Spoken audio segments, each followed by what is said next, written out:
So we now have another half percentage point, and certainly seeing some market reaction here too, Kathleen. And not just another one, which was pretty much widely expected, indications that rate hikes are going to continue, and they're going to continue for a while. So yes, 50 basis points from 1.5% to 2%, which in the past the RBN said has estimated was their neutral rate. But obviously getting to what they thought was their neutral rate is not enough.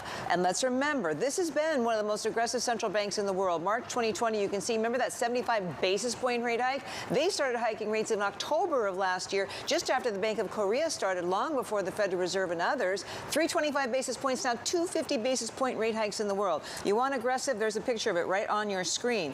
They say they're going to raise it to at least 3.25% this year. They see it peaking at 4%.